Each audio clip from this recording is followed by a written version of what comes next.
CNN Prime.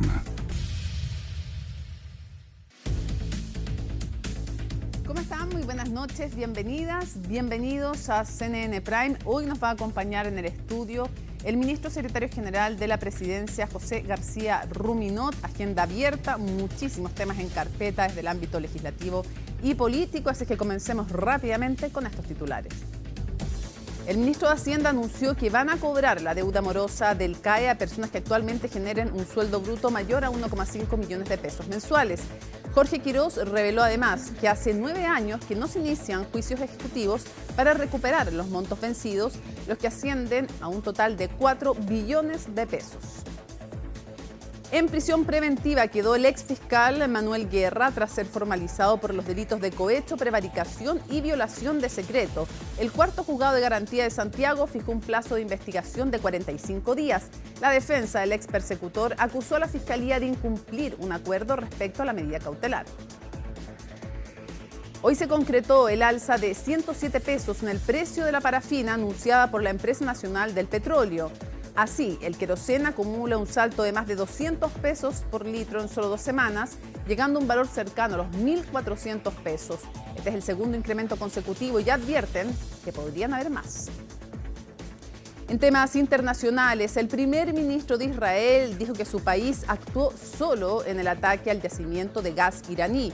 Benjamín Netanyahu aseguró que Estados Unidos no estuvo involucrado en el hecho y que respetarán la exigencia de Donald Trump de abstenerse de realizar futuras operaciones de este tipo. Todo eso y mucho más, aquí comienza CNN Prime.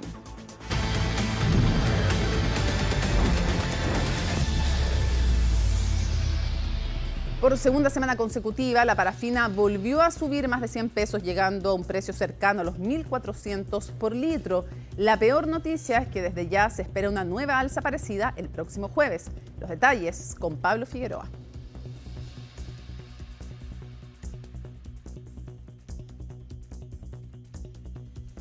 Así es, tal cual, porque desde este viernes, un par de minutos antes del mediodía, se acaba el verano. Así como las hojas ya comienzan a dar muestras de que el otoño es una realidad, también lo harán las temperaturas. Mañana llega un sistema frontal, principalmente en la mañana está con nubosidad parcial, se empieza a nublar, y eso va a frenar la temperatura máxima para mañana en torno a los 21 grados solamente, y esperamos ya algunas precipitaciones posterior ya a las 3, 4 de la tarde. Y con la llegada del otoño también comienza a reactivarse un mercado, el de las parafinas. ¿Se vende o no se vende parafina en esta fecha?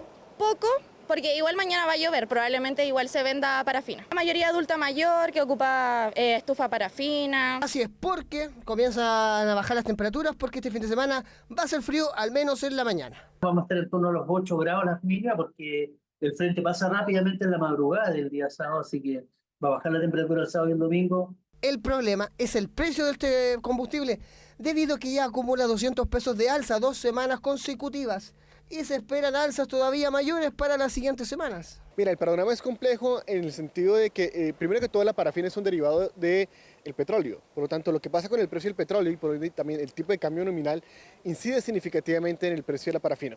Primer punto. Segundo punto, la variación de la parafina, a diferencia de la gasolina y el diésel, que se hace cada 3 semanas, la variación de la parafina es cada semana. Y cada semana vemos que NAP informa la variación del precio mayorista. ¿Qué hemos observado? Hemos observado en las 2 últimas semanas incrementos que acumulan más de 200 pesos por litro. Entonces, en ese escenario, ¿qué ha ocurrido? Ha ocurrido lo siguiente: el FEP, que es el Fondo de Estabilización de Precios del Petróleo, ha operado a través de un crédito que en la práctica es un subsidio. ¿Qué ha hecho esto? Ha contenido el alza. Los precios internacionales de los combustibles en general han ido aumentando por la inestabilidad política que hay, los conflictos en Medio Oriente. Lo que pasa es que en la medida, aquí hay 2 efectos, ¿cierto? Hay un efecto que tiene que ver con el transporte, que está este estrecho que lo bloquean, y que eso, en la medida que se desbloquee, es fácil que el precio vuelva a la normalidad. Pero cuando atacas la infraestructura, los efectos son mucho más permanentes, más difícil reconstruir infraestructura si se destruye. Entonces ahí podemos tener temas mucho más complejos y de mediano a largo plazo. Y además hay que recordar que la parafina no está sujeta al MEPCO, por ende podrían haber siguientes futuras alzas, lo que podría llevar incluso a que al invierno o el mes de mayo, que es cuando más se consume parafina, logre los valores históricos que fueron los 1.655 de diciembre de 2022. La parafina no se encuentra en el MEPCO por la sencilla razón que no está afecta al impuesto específico que sí tienen las bencinas y el diésel. De hecho, se calcula que más o menos deberían tener un alza entre 6.000 y 10.000 pesos por mes aquellas familias que consumen entre 30 y 50 litros en ese periodo de tiempo. Ahora, va a depender también del tipo de estufa que tengan y de los rendimientos y de la cantidad de horas que además esté en funcionamiento. Pero más o menos 4 horas prendidas al día debería traerles ese aumento en precios. Noticias difíciles para el bolsillo, para quienes usan parafina, y de nostalgia para un verano que ya se va y un otoño que ya es una realidad con todo lo que eso significa. Una violenta jornada en las últimas 24 horas en el Gran Santiago. 5 personas fueron asesinadas en diferentes comunas. En la población La Legua de San Joaquín se registró un doble homicidio. Las víctimas fueron un hombre de 35 años y su sobrino 10 años menor, quienes fueron acribillados mientras se encontraban dentro de un automóvil. Desde la PDI investigan si este suceso habría ocurrido a raíz de una disputa de bandas en el sector. Otro hecho lamentable se produjo en la comuna de Cerro Navia, donde un adolescente de 17 años murió luego de recibir un disparo. De acuerdo a las autoridades, el menor de edad iba de regreso a su casa cuando fue alcanzado por un balazo, presuntamente percutado por individuos que se movilizaban en vehículo. Este hecho respondería además a una disputa territorial entre bandas de narcotraficantes en esta comuna. A estos hechos se suma el crimen de un ciudadano haitiano que murió tras ser apuñalado en reiteradas ocasiones en Quilicura. En tanto, desde el gobierno, el ministro de Justicia, Fernando Rabat, reafirmó los dichos de su par de la Asa Express, José García Ruminot, quien dio un plazo de 6 meses para que comiencen a notarse las medidas de seguridad del gobierno de José Antonio Kast.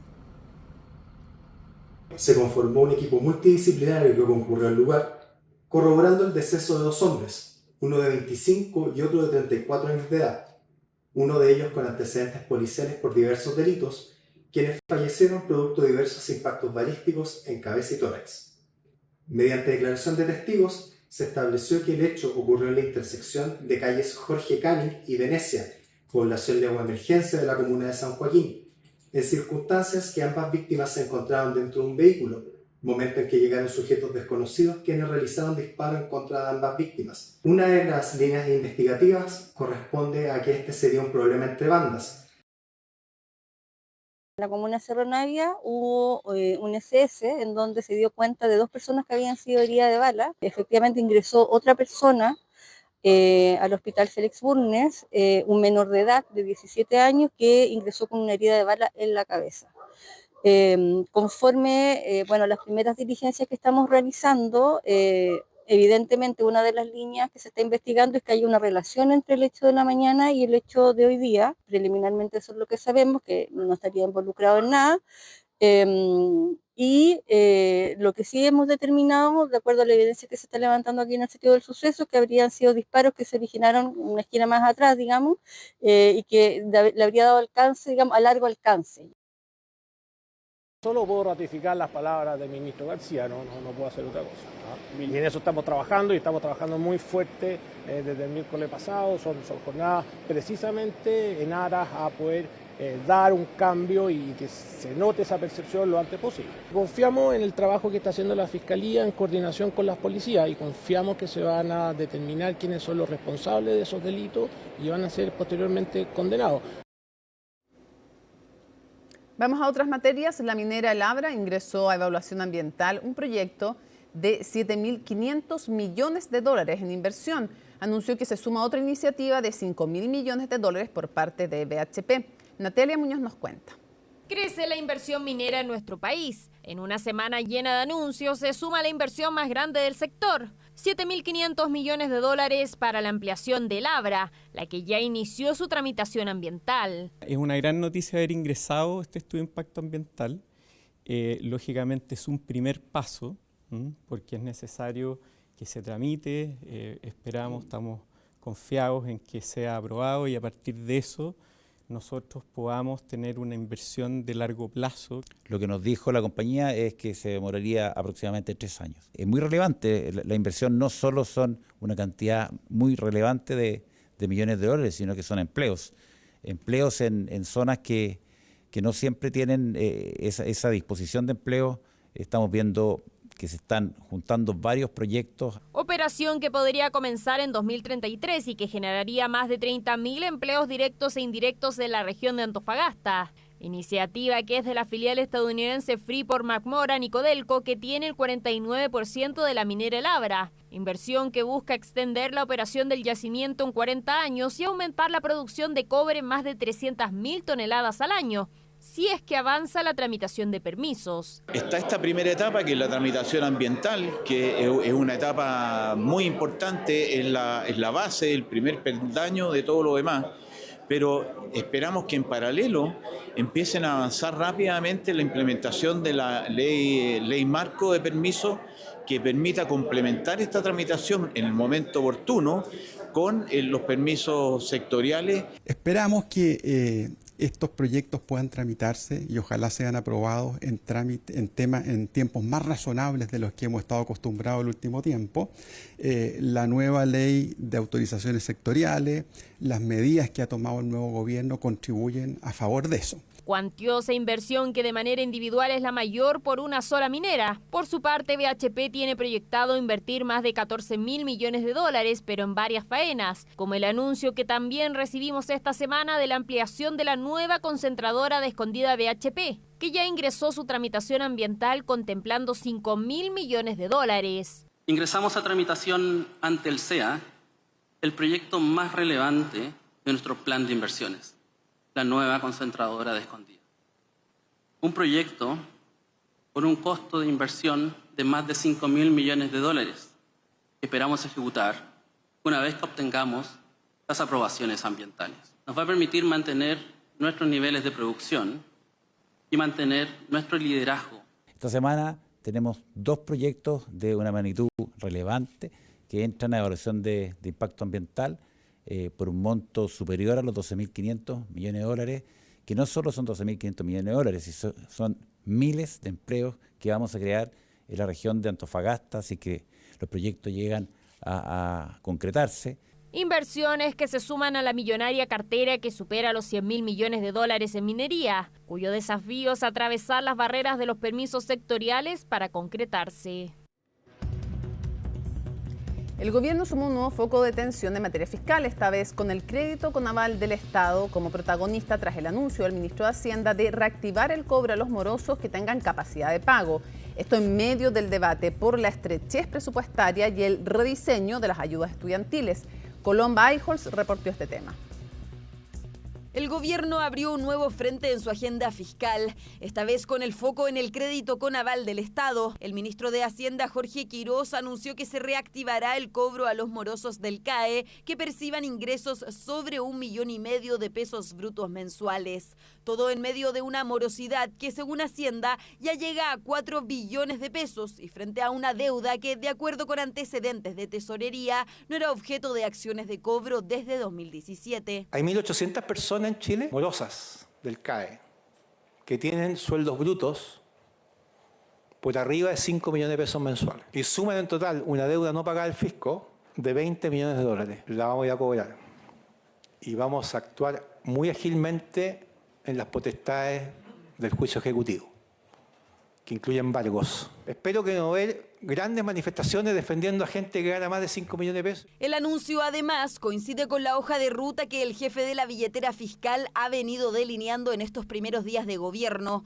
Austeridad, revisión de compromisos y una mayor presión para recuperar recursos. Una estrategia con la que Jorge Quirós busca reforzar el diagnóstico de estrechez presupuestaria que ha instalado desde el cambio de mando. Yo lo veo como un intento, digamos, muy intencionado de reequilibrar las cuentas fiscales. Acá estamos hablando de que la merma de ingresos es muy insustancial y en ese sentido sentido tienen que buscar cómo equilibrarlo. Se transmite una sensación de urgencia en materia fiscal que es relevante. Pero el anuncio generó cuestionamientos en la arena política. Desde la oposición cuestionaron el tono y el foco de la medida, acusando al Ejecutivo de reinstalar el debate sobre el CAE desde una lógica recaudatoria. En el oficialismo, en cambio, defendieron que el Estado exija cumplimiento de obligaciones pendientes cuando existen condiciones para hacerlo. Existe una desfachatez incluso de algunos parlamentarios, diputados de la República,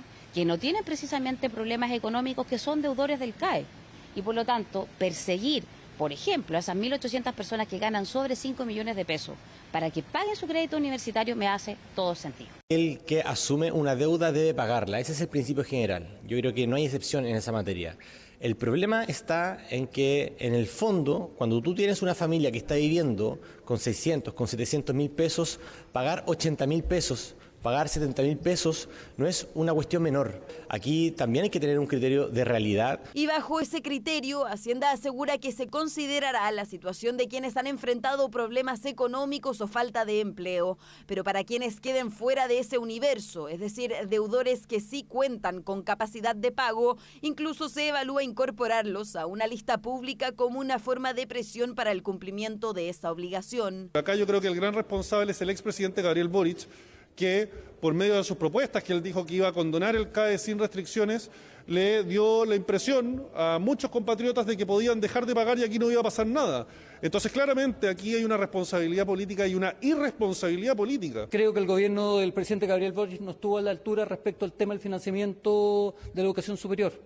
La persona que más ha entregado en financiamiento de educación superior fue la presidenta Bachelet, estableciendo los principios de gratuidad. Y de allí no hemos sido capaces de avanzar. Una política que el gobierno también busca revisar en el marco del Plan de Reconstrucción Nacional presentado por el titular de Hacienda, Jorge Quirós, quien este jueves además confirmó que a futuro los estudiantes universitarios mayores de 30 años que se matriculen podrán optar a becas o al CAE, pero no a la gratuidad. Nos acompaña el ministro secretario general de la Presidencia, José García Ruminot. Muchas gracias por estar con nosotros, ministro. Muchas gracias, Mónica, por la invitación. Oiga, tanta cosa que preguntarle. Quiero puntualizar sobre el tema de educación, porque vamos a pasar por varios. Está cerrado que la propuesta del gobierno para limitar la gratuidad va a ser, las personas de ahora ya está todo ok, no se les cambia, pero para futuro, quien tenga más de 30 años no puede postular con excepción de la educación técnica. ¿Eso está cerrado o ustedes están abiertos a ver otras excepciones? El proyecto de reconstrucción, como se ha llamado, contempla 40 medidas sí. Y por lo tanto, tal como lo señaló el presidente José Antonio Kast el sábado pasado al presentar esta iniciativa, está en revisión, se está analizando por parte del ministro de Hacienda distintas opciones, si es un solo proyecto o si son distintos proyectos, si es cómo se agruparían las materias en caso de que fuera más de un proyecto. ¿Podría no ser una sola ley miscelánea? Sí. Porque está la amenaza de ir al Tribunal Constitucional por parte de la oposición además. No, pero yo creo que esa amenaza no tiene ningún sentido. Nosotros acabamos de aprobar en el mes de enero el proyecto de reajuste del sector público con 80 y tantos artículos y le aseguro que más de 60 artículos no tenían nada que ver con... ¿No va a tener destino, dice usted, un reclamo frente al Tribunal Constitucional? No va a tener. No va a tener porque las ideas matrices del proyecto deben estar todas contenidas en el mensaje y por supuesto que nos vamos a encargar de que todas las iniciativas que forman parte del proyecto van a estar contenidas. Ayúdeme con eso. Entonces, ¿podrían haber nuevas excepciones para esta norma de 30 años máximo para acceder a gratuidad en el futuro? Nosotros estamos abiertos a recoger opiniones, también a escuchar a los parlamentarios. Ya, no está cerrado. No es algo que esté completamente definido. Ya. Ayúdeme con otra cosa, a ver si nos puede contar. La presidenta del Senado, Paulina Núñez, dijo que va a entrar el proyecto lunes o martes, el que modifica o elimina, no lo sabemos, el MEPCO. Entonces, lo primero que quiero preguntarle, ¿efectivamente nos puede confirmar que lunes o martes ingresa este proyecto? Yo puedo confirmar que lunes o martes va a ingresar un proyecto para hacernos cargo de la difícil situación que estamos enfrentando como consecuencia del alto precio internacional del petróleo a raíz de la guerra. Este proyecto puede ser de varios contenidos. Uno, entrar al MEPCO. No es en este momento la opción más plausible. No es lo que más desearíamos. Esperamos no tener que hacerlo porque el mismo MEPCO, la ley que lo creó, establece ciertas facultades, particularmente al ministro de Hacienda, para, por ejemplo, cambiar las bandas. Si eso es así, vamos a privilegiar no modificar el MEPCO a través de ley, sino a través de la resolución que tome el ministro de Hacienda.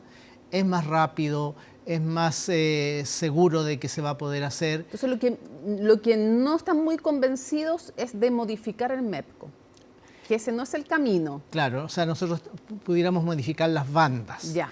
Eso igual va a significar... ¿Pero vía ley o vía la resolución? Vía resolución del ministro de Hacienda. Eso podrían hacerlo, pero sí. No quieren modificar por ley el MEPCO. No es lo que más quieren. En esta ocasión. Ya. Lo que pasa es que... Tampoco eliminarlo. ¿Por qué hablamos de un proyecto de ley? ¿Por qué? Porque vamos a tener un alza del precio de los combustibles. Y queremos que esto afecte lo menos posible a las familias, lo menos posible a los consumidores de combustible, a las pymes, en fin. Entonces, el ministro de Hacienda está estudiando fórmulas que permitan ir en apoyo de las personas más afectadas. ¿Me puede dar alguna luz de por dónde podrían ir esos apoyos? Por ejemplo, a pesar de que no tiene que ver con el MEPCO, pero la parafina. La parafina, en la medida que nos acercamos al invierno y a los días más fríos, pasa a ser un combustible esencial para miles de hogares, quizás millones de hogares de menores ingresos. La parafina es el gran combustible para calefaccionarse, incluso en algunas casas lo usan para cocinar. Entonces podría haber dentro de este proyecto de ley, podría incorporarse, están estudiando incorporar medidas para ayudar en el precio de la parafina. Por ejemplo, para que el precio de la parafina no sobrepase un precio determinado. La parafina está... ¿Vía subsidio? Sí, la parafina está subsidiada. Ya, pero más alto. Está subsidiada a través del... A ver si me acuerdo bien cómo se llama, pero está subsidiada a través del fondo del fondo de los precios del petróleo. Sí. Entonces ahí habría que inyectar recursos, no sabemos exactamente cuánto. Ya, pero esa sería la vía, inyectar al fondo que subsidie la parafina, inyectarle más recursos. Así es. ¿Alguna otra medida que están estudiando? Sí, probablemente el ministro de Hacienda, en realidad las medidas las está estudiando, analizando el ministro de Hacienda. Pero está adelantando un poquito. Está bien, pero él las tiene que anunciar, pero se trata precisamente de eso. Hay que ver qué pasa con el pasaje escolar, por ejemplo, qué pasa con el pasaje privilegiado que tienen los adultos mayores. ¿Podría haber un apoyo en ese sentido también? Podrían haber apoyos en esa dirección. A los pasajes de estudiantes y adultos mayores. Sí, sí. ¿Algún otro apoyo que están pensando? Es que, Mónica, yo tengo que ser respetuoso. No sé, el ministro de Hacienda me dijo que contara nomás. Yo hablé recién con él. Sí, habló le recién prometo, con él, me dijo que cuente todo nomás. ¿Y por qué no cuenta él, pues? No, me dijo... No, es mentira. No me dijo, no he hablado con él. Yo creo que él además está trabajando mucho en esto. Yo creo que va a trabajar también probablemente sábado y domingo. Ya, pero ya nos da algunos anuncios, el tema de la parafina, el tema de apoyo a los pasajes de estudiantes y de tercera edad. Sí. ¿Algo más? ¿Hay más medidas? En general, transporte público. En general va a estar enfocado en transporte público. Claro. Ya, va a estar enfocado en eso. Ok, quisiera preguntarle por las críticas que han habido de medidas económicas que desde la oposición dicen son muy pro empresas, retiro de decretos, proyectos de ley, recortes también impositivos. ¿Cómo responde usted a esas críticas? Entre otros le voy a decir, el diputado Diego Chalperquén, es un diputado oficialista de Renovación Nacional, digo, para quienes no lo sepan, dice que no caigamos, dice, en lo mismo del Frente Amplio, que tengan cuidado no solo con el lenguaje, sino también con la cantidad de baterías de medidas tocando temas sensibles como, dice él, gratuidad, temas de derechos humanos. Dice, están entrando en muchos temas que pueden tensionar. Nosotros escuchamos a todos los parlamentarios y, por supuesto, con mayor razón a los nuestros. Lo que pasa es lo siguiente. Yo no siento que estemos abriendo muchas puertas. Yo sé que se ha hablado de copamiento legislativo, de copamiento en los medios de comunicación. Sí. Estamos haciendo el trabajo para cual fue elegido el presidente José Antonio Kast. Me explico. En materia de proyectos de perdón. Medio ambiente, por ejemplo, derechos humanos. En el caso del proyecto de reconstrucción, el proyecto de reconstrucción, se contempla allí la rebaja del impuesto de primera categoría a la renta del 27 al 23%. 1 punto por año, no va a ser inmediato. ¿Por qué? Cuando uno revisa en el ranking de los países de la OECD en qué lugar está Chile como tasa de primera categoría, estamos en el rango más alto, estamos en los rangos más altos. Y los países compiten también por su sistema tributario. Ahora, su apuesta es que la menor recaudación se va a compensar con mayor inversión.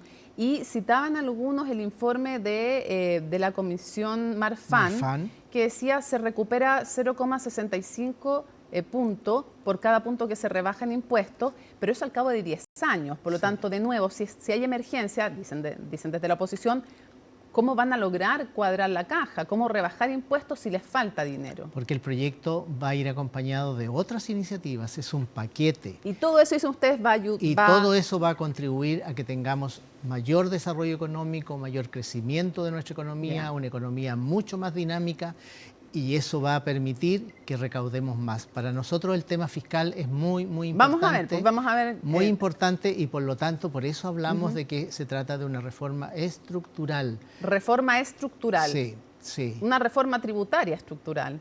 Una reforma que permita que las empresas llamen más inversión, atraigan más fuentes de financiamiento, y eso permita mayor actividad económica con todos los beneficios que trae el mayor crecimiento de la economía. Entre ellos, por supuesto, la creación de más y mejores empleos. Oiga, todo esto, hablando de plata, quiero irme, después vamos a volver a esto, pero mañana se anuncia la postulación finalmente de Chile como sede para la realización de los Juegos Olímpicos de la Juventud del 2030. Eso está zanjado, entiendo. Mañana hay un anuncio, que mañana hay pauta para anunciarlo. Yo no sabía de esa pauta, pero es una gran noticia. La la ministra del Deporte hace 1 o 2 días atrás me habló de esto, el entusiasmo que ella tenía. ¿Y hay dinero para eso? De los apoyos. O sea, yo sé que están haciendo un gran esfuerzo entre el Estado y el sector privado, porque es algo muy motivador, así que yo espero que eso sea una realidad y que el anuncio de mañana se cumpla y lleve mucha alegría y mucha felicidad a todo Chile. Ok, sigamos avanzando. El ministro Quiroz dijo, a raíz de las medidas que dice van a ser duras, medidas que viene, que va a anunciar y que van a ser duras. Hablamos de las ayudas, pero eso no va a molestarle a nadie, pero las medidas duras. Y dice que no está para ser popular, y es cierto, probablemente el ministro de Hacienda no está para ser popular. Sin embargo, se ha advertido de parte de la oposición, pero también de parte de parlamentarios oficialistas, que ciertas medidas pueden generar descontento social y movilizaciones. Y el parlamentario Daniel Núñez, aquí en la entrevista en CNN Prime, dijo que sí creía que se iban a reactivar las movilizaciones. ¿Cómo lo ve usted? Sería muy lastimoso que volvieran situaciones de violencia como las que vivimos. Bueno, naturalmente, si las personas se manifiestan pacíficamente es otra situación. Lo que no queremos es que vuelva la violencia, lo que no queremos es que se impida el desarrollo normal de las actividades, no queremos que los estudiantes pierdan clase, no queremos que se cierren los consultorios y que las personas que van a su control médico no lo puedan tener, en fin. Que las industrias estén produciendo, eso es lo que nosotros esperamos. Ministro, ¿está garantizado, sigue en pie la promesa de recortar durante este gobierno 6.000 millones de dólares? O sea, ya tenemos un instructivo de recortar en 3% nuestros respectivos presupuestos. Sí. Esos son aproximadamente 3.000 millones de dólares. Le falta todavía la mitad. Sí, ¿Se mantiene esa meta o no se mantiene? Lo que pasa es que acuérdese que esa meta es en 18 meses. Absolutamente. Yo no estoy tratando de adelantar el plazo. Solamente quiero saber si la meta de 6.000 millones en 18 meses se mantiene. Se mantiene. Se mantiene. Porque para este año incluso el ministro de Hacienda nos ha pedido que los ministerios que pueden hacer un mayor esfuerzo para completar otros 1.000 millones de dólares, o sea, en lugar de 3.000, que sean 4.000, bienvenido sea, porque eso nos facilita la labor el próximo año. Pero nos despeja aquello que se mantiene y en ese plazo de 18 meses. Sí, 18 meses. Se mantiene, ya. Surgió hoy día el instructivo de la DIPRES, se conoció, creo que fue el diario La Tercera para dar los créditos, así me gusta hacerlo, diciendo que fija como tope 10 millones de pesos para los asesores de puestos claves. Ese es el tope. Quiero preguntarle, en el contexto de la austeridad, y habiendo sido ustedes como sector tan críticos de los sueldos también en la anterior administración, ¿se les va a pagar 10 millones de pesos a asesores claves? Yo creo que la palabra clave es muy importante. O sea, la mayoría de los asesores no ganan eso y no van a ganar eso. Pero usted de repente tiene que contratar, por ejemplo, a un abogado que tiene muchos estudios, que tiene magíster, que tiene doctorados en Derecho, y naturalmente esas personas cobran más. O sea, es un sí, pero va a ser excepciones. Claro, son digamos, rentas completamente excepcionales y a personas que tienen una alta calificación, que tienen una trayectoria enorme y que eso hace de que sus rentas en el mercado tengan esos valores o mucho más. Y se lo digo porque el tema de la austeridad es un tema, están hablando de ahorros, entonces usted sabe también la reacción que eso puede generar. Evidente, pero cuando se nivel de sueldo. Se contratan a personas que tienen lo que yo les señalaba, muchos estudios, mucho conocimiento, y por ejemplo... ¿Ya hay gente que esté ganando eso en esta administración? No creo. No lo creo, no sabría decirlo porque estamos hablando de asesores, sí. Los asesores se están contratando... ¿Y en su ministerio no hay nadie que gane eso? En estos días no. Ningún asesor tuyo, ya. Nadie. Claro, y usted no puede saber lo que ganan, me imagino, en los otros ministerios. Ahora le pregunto, el exministro Luis Cordero sostuvo que en seguridad el país estaba normalizado. Usted prometió que en 6 meses, lo dijo en Radio Futuro, con la periodista Octavia Rivas, Iván Núñez, dijo que en 6 meses se iba a empezar a notar el cambio. Ya entiendo su plazo, su meta, vamos a ver si se cumple. Obviamente la ciudadanía se lo va a cobrar, ministro. Sí, pues, obvio, con toda razón, pues. Ahora, la pregunta es, si el país desde su perspectiva no está normalizado no quiere decir que esté espectacular, sino que normalizado fue la palabra del exministro Cordero, ¿cómo describiría usted el estado del país en materia de delincuencia que recibieron? Preocupante. Las personas siguen sintiendo miedo. A mí me lo dicen todos los días. Y no es que me lo digan como ministro, me lo dicen como ciudadano, que les da miedo salir de sus casas después de las 6 de la tarde, que les da miedo llevar a los niños al colegio en la mañana por temor a un portonazo, que les da miedo llevar a los adultos mayores a los consultorios, porque también hay violencia en los consultorios. O sea, entonces no está normalizado, para usted no es efectivo que esté normalizado. A los funcionarios de los consultorios también los atacan, también los agreden, también hay violencia en contra de ellos. Entonces, nosotros como gobierno tenemos que hacer el máximo esfuerzo para que el país viva con la mayor normalidad. Y normalidad significa que se sienten protegidos, que sienten que pueden salir a hacer sus actividades cotidianas. Por lo tanto, entiendo que usted... completa tranquilidad. Por lo tanto, entiendo que usted discrepa de que el país esté normalizado en términos de seguridad. Sí, por supuesto. ¿Y nos puede adelantar algunas de las medidas que van a venir en materia legislativa en seguridad? Porque avanzaron harto, usted era senador, y avanzaron harto en la agenda legislativa. Entonces, ¿quedan medidas contundentes, importantes, alguna que nos pueda anunciar? Quedan varias cosas por hacer. Primero, yo creo que lo que hizo el presidente de la República el día lunes en Arica y en la frontera norte es fundamental. Poder poner controles en la frontera norte, evitar el ingreso irregular de extranjeros a Chile, porque lamentablemente muchos de ellos llegaron a delinquir, muchos de ellos eran parte de organizaciones criminales y hemos visto una delincuencia y hemos visto unas organizaciones realmente tremendas, hemos visto unos hechos terroríficos. Entonces yo creo que el control de la frontera norte ¿y alguna medida legislativa? Es algo esencial. Voy a eso. Nosotros efectivamente avanzamos bastante,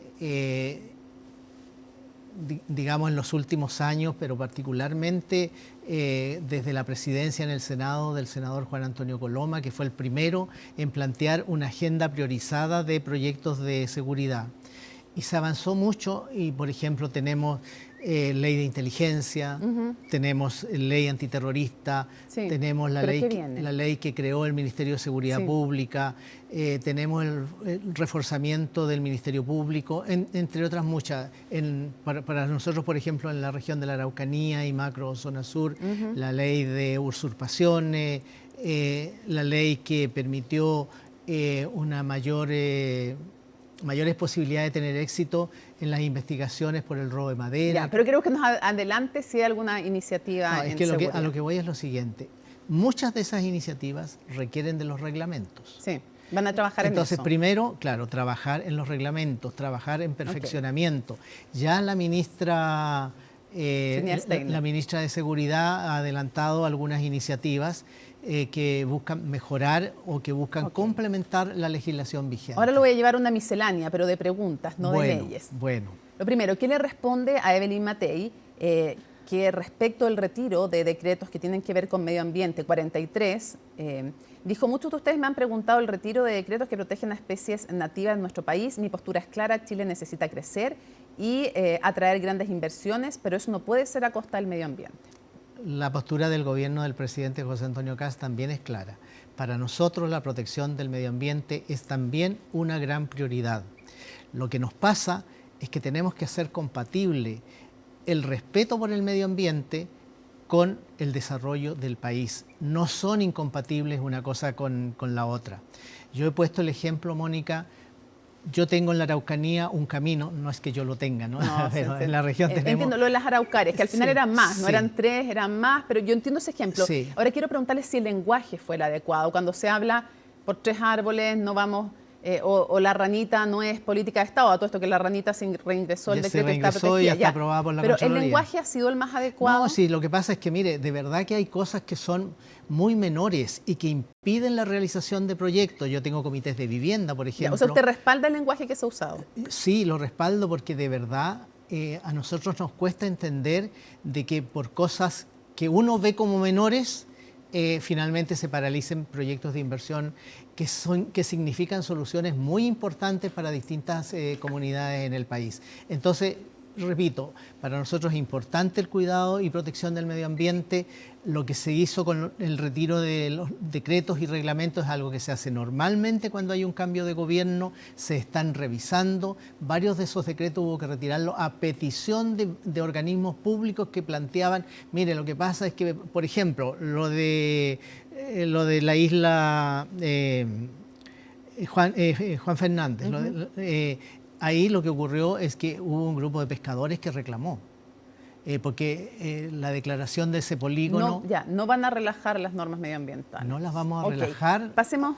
Al contrario, pero sí vamos a hacerlo compatible con la mayor producción y con el mayor desarrollo económico y creación de empleo. La petición de diputados de la UDI para que el presidente de la República le quite el apoyo a la candidatura de la expresidenta Michelle Bachelet. ¿A usted le parecería razonable no apoyar a la expresidenta Bachelet? Yo siempre he dicho desde el primer día en que nuestra Cancillería tiene que evaluar cuáles son las verdaderas posibilidades de éxito que tiene la candidatura de la expresidenta Michelle Bachelet. Si esa candidatura tiene posibilidades, yo creo que debemos apoyarla. Si no tiene posibilidades, creo que debemos hablar francamente y no respaldarla. Pero ¿usted cree que tiene posibilidades? Esa es una decisión que tiene que tomar naturalmente el presidente de la República con el canciller. ¿Tiene o no tiene posibilidades, Mónica? Con toda sinceridad, hoy día no podría decirlo. No lo he hablado con el canciller, no lo he hablado con el presidente de la República. No sé cómo están viendo ellos los apoyos internacionales.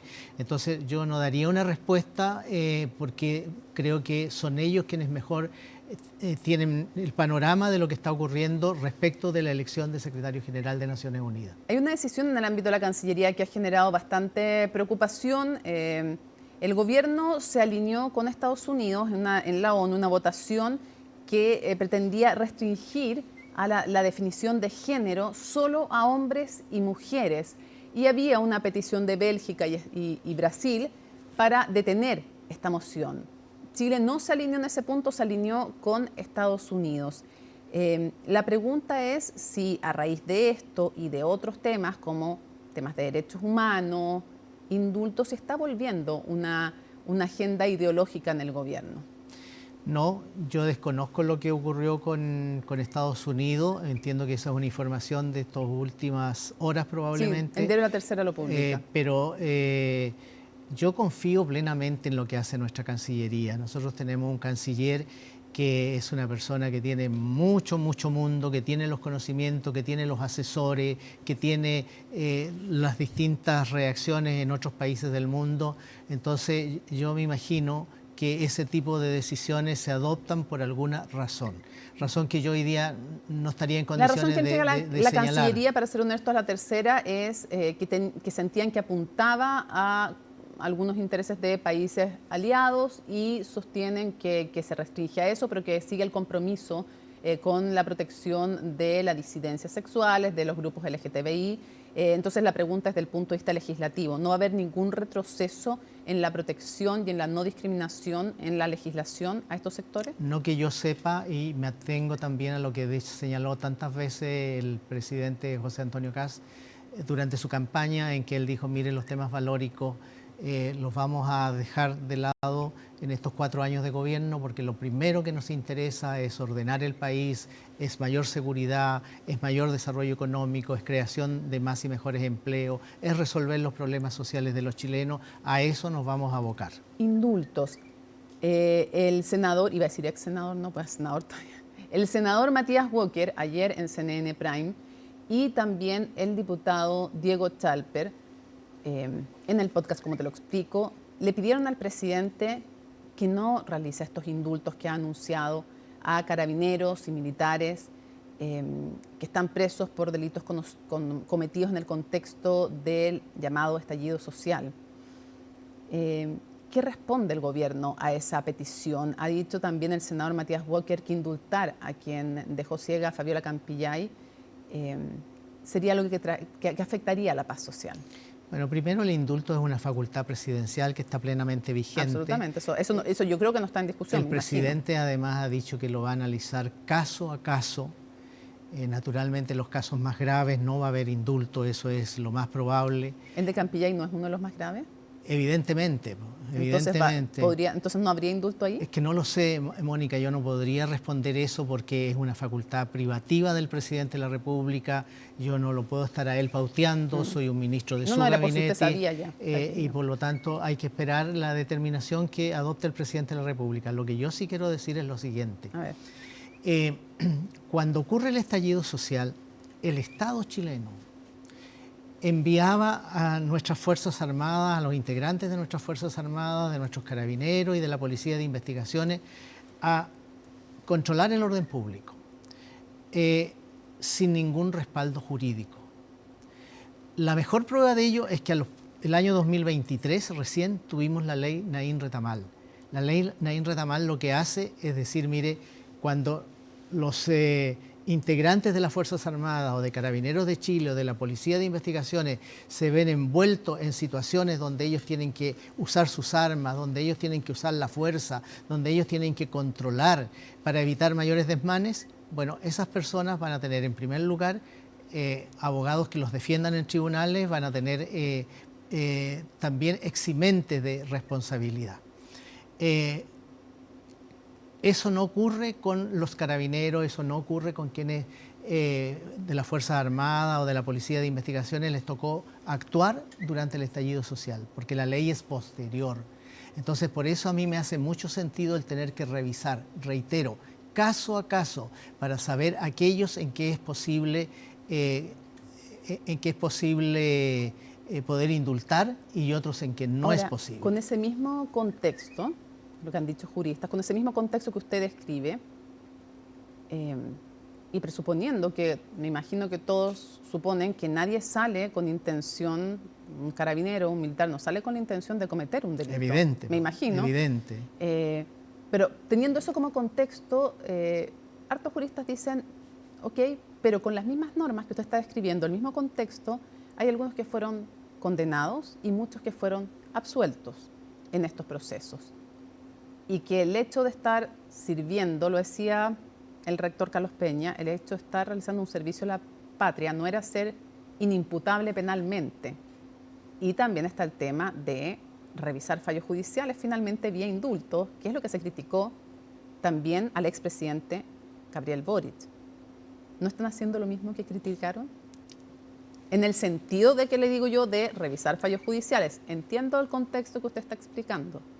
Yo creo que hay pocos hechos más graves que lo que ocurrió en el estallido social, los niveles de violencia que se vivieron.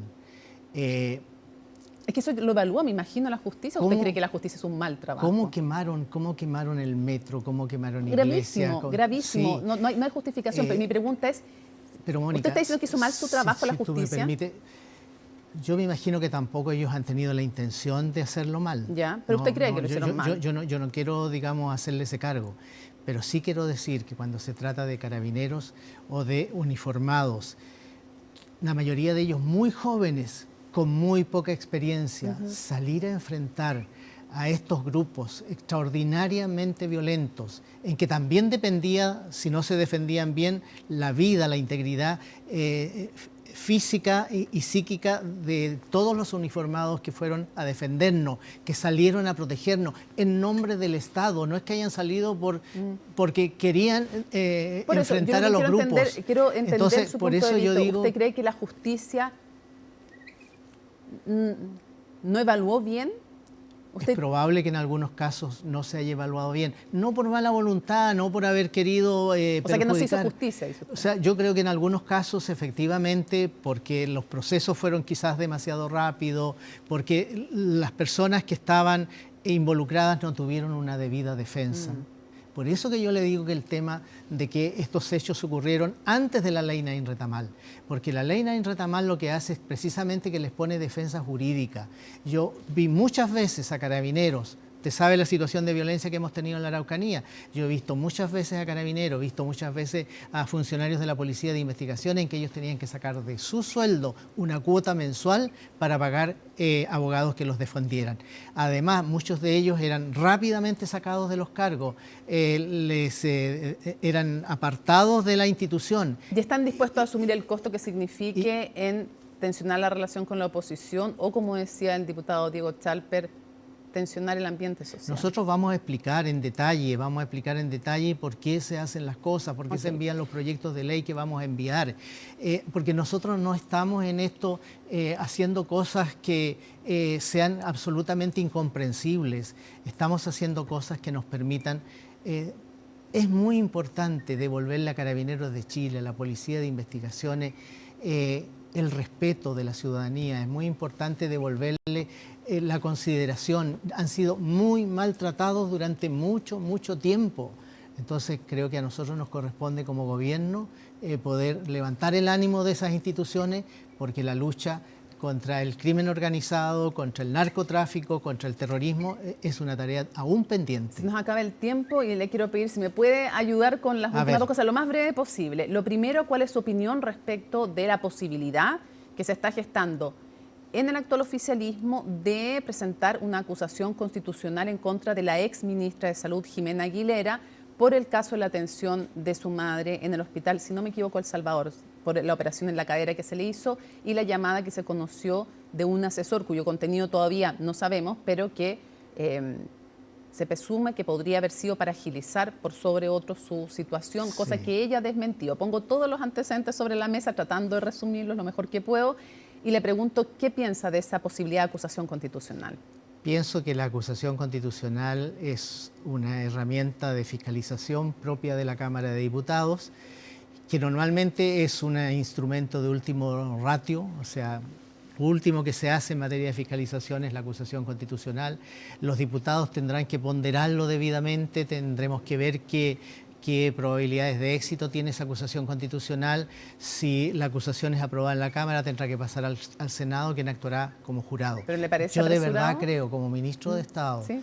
que no corresponde que yo emita opiniones anticipadamente. Y cierro con lo siguiente, que es también información bastante reciente, pero ayer el medio Reportea.cl habló de la posibilidad de que venían sanciones de parte de la Superintendencia de Educación a la Universidad de San Sebastián por los sueldos a varias personas, es larga la lista, Marcela Cubillos, Manuel Guerra, Arturo Esquella, entre otros, y hoy se produce, informa La Tercera, el despido, la petición de renuncia del Superintendente de Educación. ¿Están relacionados ambos hechos? Yo le puedo asegurar que no tienen ninguna relación. Las decisiones de tomar, de pedir la renuncia a determinados cargos dentro de la administración es algo que ocurre normalmente en el cambio cambio de un gobierno a otro. ¿No fue una represalia por la posibilidad de sanciones? Absolutamente no, yo le garantizo que no.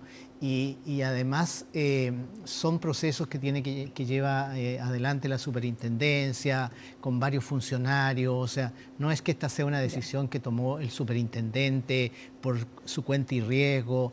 Son procesos además donde yo espero que además se haya cumplido el debido proceso y las personas afectadas hayan tenido la posibilidad de defenderse como corresponde. Cierro preguntándole algo que yo sé que me estoy adelantando 4 años. A ver. Pero cierro con algo breve, un concepto breve. ¿Cuál va a ser la medida del éxito para usted de este gobierno? Muchos sostienen que la medida del éxito es lograr que se reelija alguien del mismo sector político, no necesariamente del mismo partido, ¿no? Pero quiero preguntarle si usted consideraría que ese, al cabo de 4 años, aparte de hacer bien, me imagino, el trabajo, sería la medida del éxito. O sea, para que sea electo alguien de nuestro mismo sector político es indispensable que nosotros lo hagamos bien, que nosotros cumplamos con el programa de gobierno del presidente José Antonio Kast, que devolvamos el orden y la seguridad para que las familias chilenas vivan más tranquilas, que tengamos mayor desarrollo económico, que podamos nivelar nuestras cuentas fiscales. ¿Pero esa sería una buena medida del éxito, entregarle la banda a alguien del mismo sector? Claro que sería una muy buena medida y eso va acompañado de que tengamos un gobierno exitoso. José García Ruminot, ministro, secretario general de la Presidencia, muchísimas gracias por la gentileza de acompañarnos en CNN Prime. Gracias, Mónica. Muchísimas gracias. Y seguimos avanzando. Tras casi 10 días de formalización, el cuarto juzgado de garantía de Santiago dejó en prisión preventiva al exfiscal Manuel Guerra, imputado por los delitos de cohecho, prevaricación y violación de secreto. En la resolución, el juez recalcó la gravedad de los hechos, indicando que el persecutor habría subordinado sus decisiones a un sector político con el que buscaba trabajar. El informe es de Juan Cristóbal Cható. Manuel, ¿está tranquilo con la posibilidad de la prisión preventiva? A ver, nosotros estamos tranquilos siempre, pero venimos aquí primero a escuchar. Así, Manuel Guerra ingresó al 9º y último día de su formalización, audiencia de la que salió esposado para ser trasladado al anexo penitenciario Capitán Llaver, después de que el juez Guillermo Rodríguez del cuarto juzgado de garantía de Santiago le impuso la prisión preventiva. Esto por la investigación en su contra que lleva la Fiscalía por los delitos de prevaricación, cohecho y violación de secreto, los cuales habría cometido al hacer gestiones a favor de Luis Hermosilla y sus cercanos, afectando así el desarrollo de causas como Penta, Dominga, Exalmar, Vitacura y otras, algo que reviste una particular gravedad, según el juez a cargo de la resolución. El imputado Guerra no era un funcionario subalterno, era el fiscal regional metropolitano Oriente con competencia sobre una fracción significativa de la actividad jurisdiccional de la región metropolitana. La gravedad de los delitos funcionarios se intensifica en razón directa de la jerarquía del cargo que detentaba el imputado. Por otra parte, a diferencia de los delitos comunes, los delitos que se imputan generan un daño sistemático a la confianza institucional de carácter irreversible. El mensaje que el conjunto de conducta envía a la ciudadanía es que la persecución penal no es igual para todos. La resolución fue contundente y clara. Se dan por acreditados en esta etapa procesal, con la investigación abierta y el juicio aún pendiente, la existencia de los delitos y la participación de Guerra en ellos. La estrategia del exfiscal para declarar en el estrado tampoco rindió frutos, ya que el magistrado dijo que no hubo colaboración sustancial. Tenemos plazo de 5 días para ver qué acción recursiva vamos a oponer, pero la verdad es que ustedes tienen que entender que nos afecta esta resolución.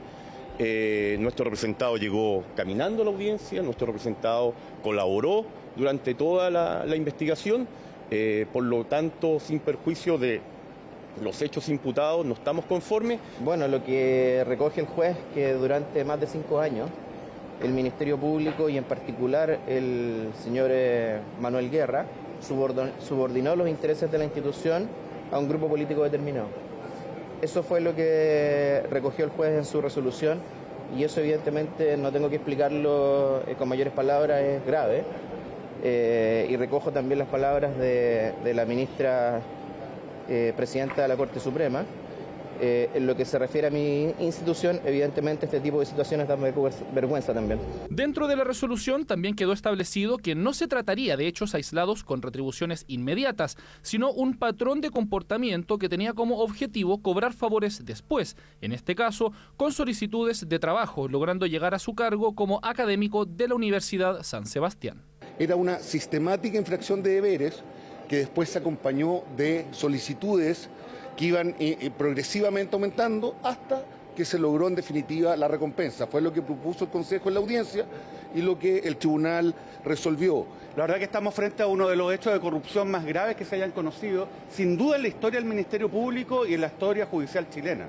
Estamos frente a una persona que fue parte de una red de corrupción que fue levantada y operada por Luis Hermosilla durante años. Un fiscal que más que fiscal era básicamente un mocito de los intereses de Luis Hermosilla y los intereses que además Hermosilla representaba. El plazo para la investigación quedó fijado en 45 días y aún está sobre la mesa la interrogante de qué pasará con los otros dos imputados en esta causa, Luis Hermosilla y Andrés Chadwick, quienes no han sido formalizados. La bancada de la UDI presentará una denuncia ante la Fiscalía en contra de la exministra de Salud, Jimena Aguilera, por eventual tráfico de influencias tras la operación de su madre en el Hospital del Salvador. Esto tras un informe de Contraloría que confirmó una llamada por parte del entonces jefe de asesores de la exsecretaria de Estado. Los detalles en la nota de Francisca Cárdenas.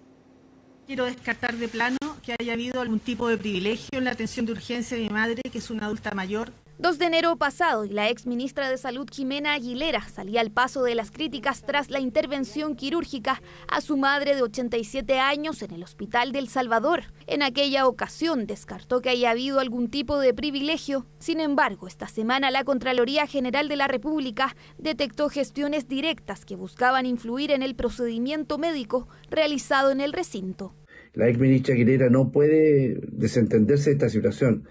Cuando hechos de esta gravedad claramente ocurren en el interior de su equipo más cercano, hay responsabilidades políticas que tienen que asumirse. Según el ente Contralor, un asesor de la exministra llamado Manuel Nájera se comunicó con 3 personas. Jorge Sajur, director del hospital, quien estaba de vacaciones, la directora subrogante María Elena Sepúlveda y con Alan Mix, jefe de la unidad de emergencia, gestiones consideradas como una intervención directa en el proceso asistencial, lo que no se ajusta a los protocolos establecidos. Es grave porque la ministra lo desmintió en variadas ocasiones, que aquí nadie intervino, pero finalmente la Contraloría lo ha señalado claramente que sí hubo manos negras. El procedimiento en sí fue una intervención por una fractura de cadera realizada el 23 de diciembre de 2025, cirugía que desencadenó críticas luego de conocerse que al menos 11 personas habrían visto postergados sus procedimientos. También que uno de los pacientes falleció días después, lo que llevó al hospital a aclarar que se encontraba hospitalizado desde 5 días previos a su fallecimiento en estado grave y que permanecía internado en la unidad de cuidados intensivos. Podemos tolerar de que dentro del aparato público de salud existan algún tipo de beneficio a una u otra persona.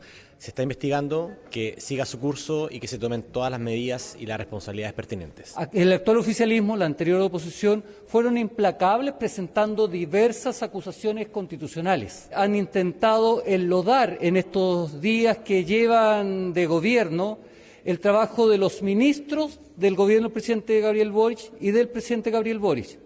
Según la Contraloría, la ficha clínica de la paciente fue modificada por orden de las jefaturas gracias a la utilización de credenciales prestadas, apuntando a eventuales vulneraciones al principio de probidad administrativa. Yo quisiera decir que frente a esta noticia, primero hay sumarios en curso, por lo tanto acá hay un proceso de investigación que se tiene que aclarar si aquí hubo tráfico de influencias, en fin, o un tema de uso indebido de información o de presión, es algo que la investigación tendrá que mostrar. Para nosotros sí es importante poner el énfasis en la protección de la privacidad, la confidencialidad y el secreto médico, porque finalmente se trata de una paciente. Desde el Hospital del Salvador no quisieron emitir declaraciones con respecto a un caso que seguirá en investigación. Terminó el Congreso ACADES 2026, que durante 3 días reunió a distintos actores de la industria en torno a la importancia del agua y las distintas alternativas para enfrentar la escasez hídrica. Más detalles en la siguiente nota. Está rica. Para ellos no es algo raro. El agua desalinizada es una realidad en todas partes del mundo y también en nuestro país.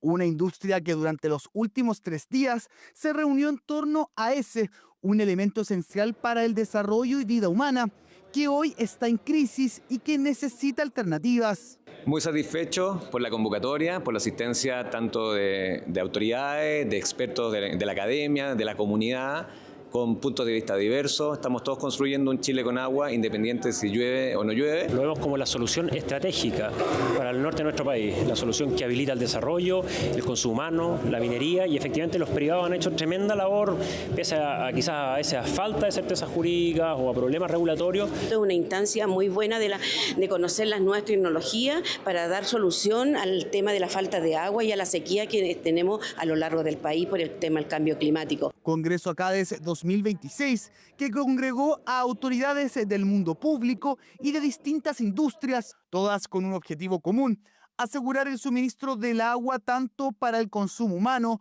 como para la agricultura, la minería y las distintas exigencias del sector productivo. En Chile tenemos un problema de agua, que tenemos que tener la capacidad de tener estas centrales de respaldo, que nuestro crecimiento depende del agua, ¿cierto? Que nuestras industrias principales dependen del agua, así como el funcionamiento del hogar depende del agua. Es fundamental, sobre todo para concienciar de la importancia, ¿no?, que tienen estos dos recursos, la desalación y la reutilización, el reuso. Presidentes, CEOs de compañías importantes en los que ya se han dado cuenta que no se pueden permitir no tener agua porque no se pueden deslocalizar de los sitios donde están, ¿no? No hay futuro sin agua, y menos para una industria tan importante para nuestro país como es la minería. El mismo Banco Central atribuye a ese factor al decrecimiento del PIB minero de 2025. Importante, no hay industria minera sin tener un suministro de agua, y por otro lado tampoco hay industria minera si es que competimos con un recurso con la comunidad que no podemos acordar colaborativamente. Un congreso como este está enfrentando un tema estratégico para Chile, estratégico para el mundo, estratégico para la industria minera. Tenemos que buscar formas de usar el agua desalada. Tenemos que usar fórmulas que nos permitan rebusar el agua. Congreso ACADES 2026 que vuelve a poner en el centro de la discusión al agua, un elemento cotidiano que se debe cuidar para asegurar nuestro desarrollo y nuestras vidas. Muy buenas noches, partimos la revisión de las noticias internacionales en Conexión Global y vamos a partir de inmediato en el Líbano con estas imágenes, porque por poco un equipo de periodistas de la cadena RT se salvó de la caída de un misil.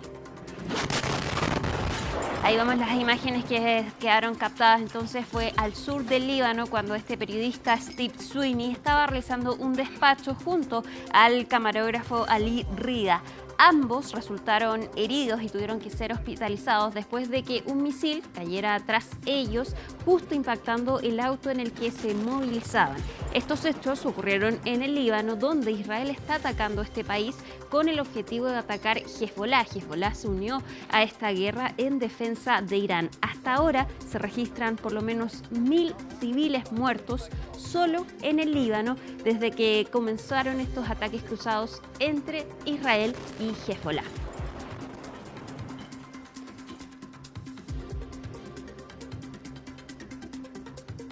Y estamos en el día número 20 de esta guerra. Este sábado se cumplen ya 3 semanas de este conflicto que comienza Estados Unidos e Israel en contra de Irán. Hoy, tras atacarse las instalaciones energéticas en Irán y también que respondiera a otras instalaciones en el Golfo Pérsico, Israel dijo que no va a atacar más estos objetivos, respondiendo a la exigencia de Donald Trump. De todas maneras, el conflicto se sigue extendiendo y hasta ahora el Pentágono todavía no dice cuándo va a terminar con esta operación. Veamos el informe de Laura Soto.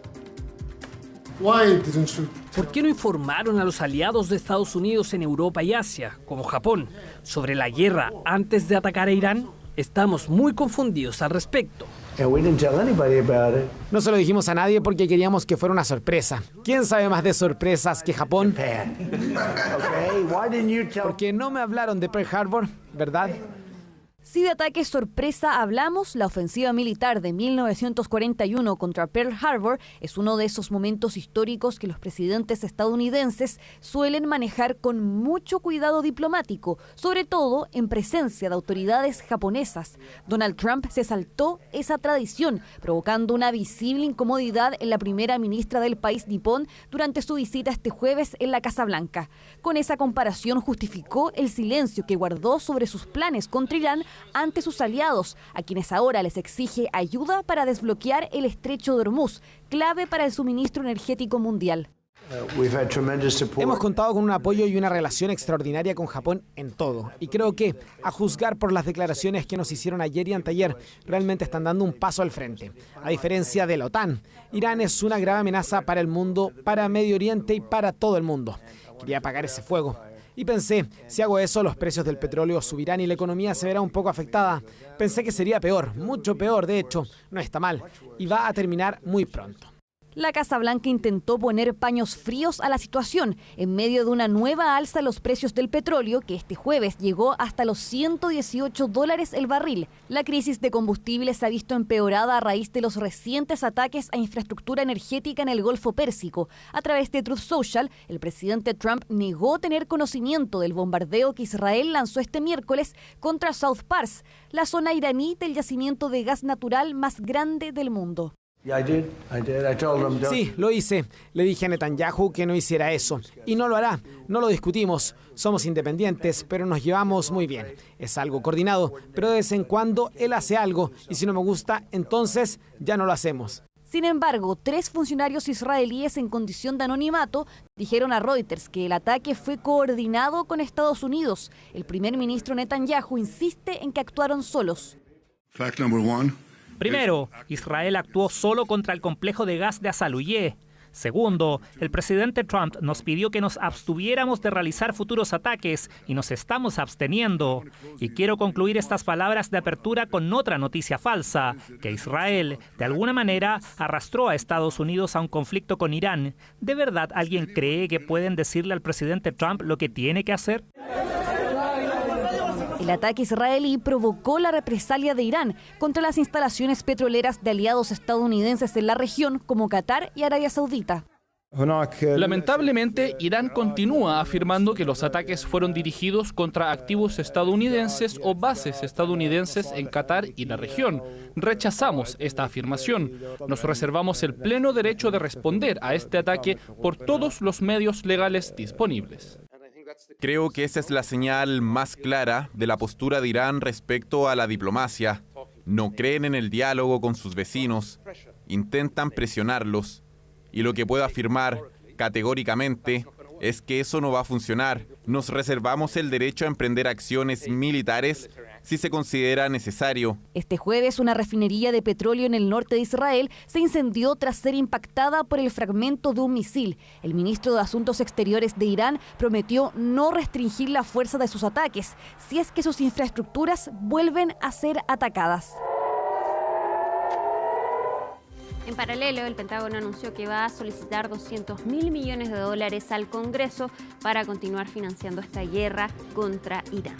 Vamos a cambiar de tema y nos vamos a España, porque hoy fue encontrado el cuerpo sin vida de un estudiante universitario estadounidense que desapareció el martes en Barcelona. Se trata de James Gracie, este estudiante de tercer año de la universidad, quien desapareció el lunes por la noche cuando fue a un bar y cerca de las 3 de la mañana se le vio por última vez. Hoy finalmente fue encontrado su cuerpo cerca de la discoteca a la que se le vio por última vez y hasta ahora la policía descarta cualquier motivo criminal y se cree que lamentablemente este joven de 20 años cayó al mar y murió en España. Vamos a cambiar completamente de tema y vamos a tocar un área que está haciendo harta noticia, la inteligencia artificial. Ayer se confirmó que el actor Val Kilmer, quien murió el año pasado, va a volver a las pantallas con la ayuda de inteligencia artificial. Esto porque antes de morir, el este actor iba a trabajar en una película que iba a protagonizar en abril del año pasado. Iba a interpretar a un sacerdote católico, pero no alcanzó a filmar ninguna escena. El director no quiso reemplazar a Val Kilmer y le pidió a la familia si es que podía recrear su actuación con inteligencia artificial. La familia aceptó y lo considera un tributo a este actor. Es por eso entonces que vamos a ver la primera actuación de inteligencia artificial de un fallecido actor. Va a ser una obra póstuma. Vamos a ver en qué termina entonces esta cinta. Ahí vemos la imagen de Val Kilmer recreado con inteligencia artificial. Nos vamos ahora a Corea del Sur, quien elevó su alerta terrorista, y la razón es el esperado regreso de BTS, esta banda de K-pop que va a volver a los escenarios después de 4 años. Van a realizar un concierto gratuito en Seúl, donde se espera que lleguen 260.000 personas en la plaza de Seúl, y es por eso que Corea del Sur entonces elevó su alerta terrorista. No se presentan hace 4 años porque sus integrantes tuvieron que realizar el servicio militar obligatorio.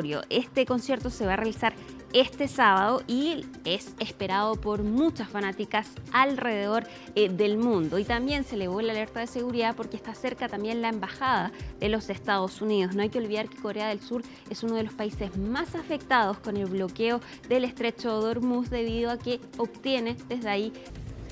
Termina CNN Prime, pero por supuesto es día jueves, así es que los invitamos de inmediato a que nos reencontremos en Aquí se debate el panel, ni que les digo cómo está, así es que no se lo pierdan. Jueves 19 de marzo, así estuvo nuestro país y el mundo. Somos CNN Chile. Buenas noches.